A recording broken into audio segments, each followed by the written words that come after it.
back to the Varkha Cholani channel. I hope all of you watching are safe and well. Today I want to talk about an aspect of robustness, emotional muscle, emotional robustness, because unfortunately many of us seem to be very fragile just under the surface. And what better way to do it than in the form of a story?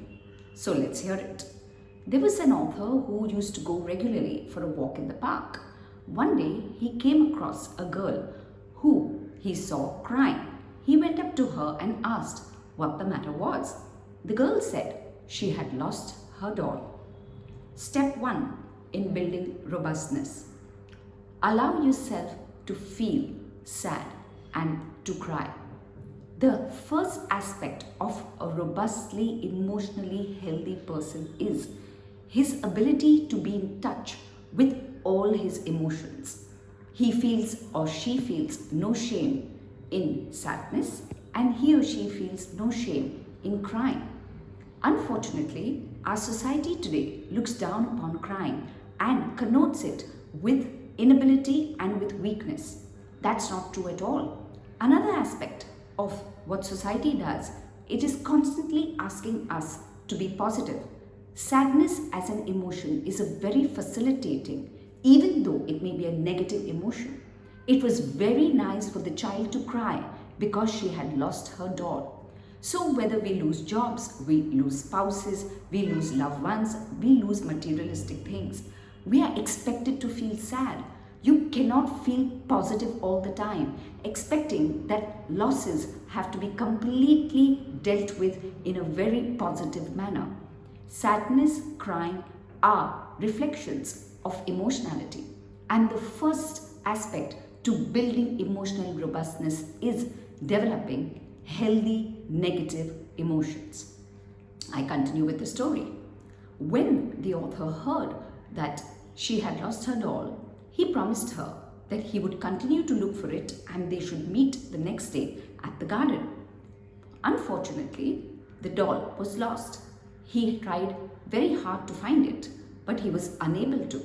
So when he met the girl the next day at the park, he carried with him a well-constructed letter. He gave it to the girl and told the girl that this was a letter written by the doll. What did the letter reveal? The letter from the doll told the girl that she should not mourn her loss, that the doll had simply gone for a tour of the world and the doll would continue to write to her beautiful letters describing all her travels. This imaginary expression of what the doll was experiencing was one way of pacifying the girl. The girl was very happy when she read the letter. The second aspect of robustness is truth empowers.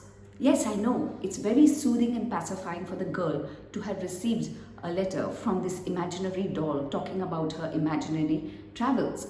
Many of us, as young kids, when we grow, parents and people around us, well-meaning people, help us distract ourselves from the truth. They keep soothing and pacifying us when we have losses, teaching us that, oh, something different is coming our way, or usually not allowing us to bear the loss.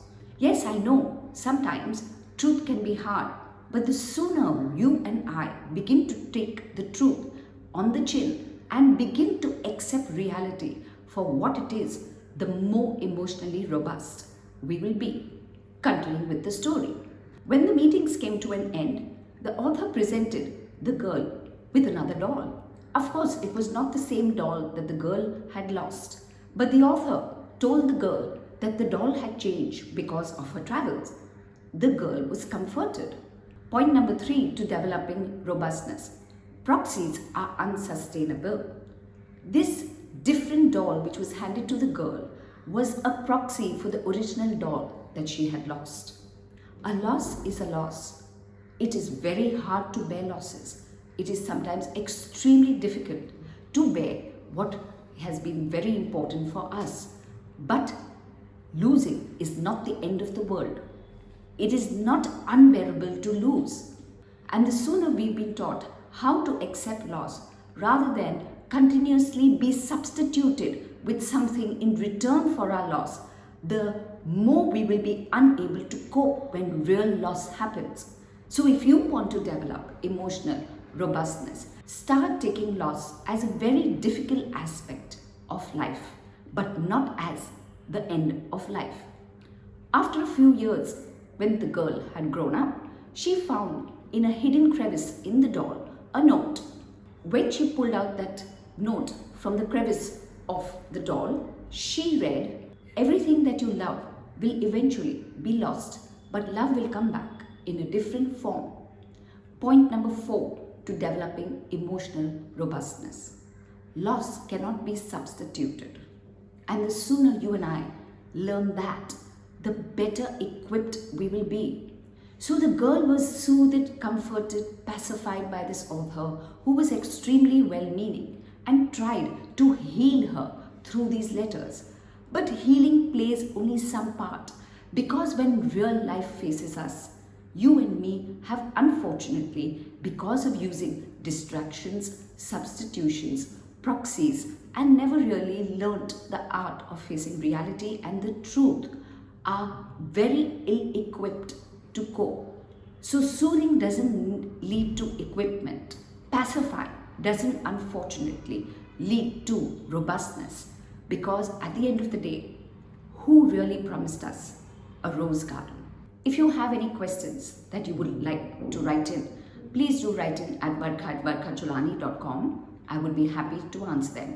If you like this video, please do hit the like button and continue to watch me every Friday on the Barkha Cholani channel.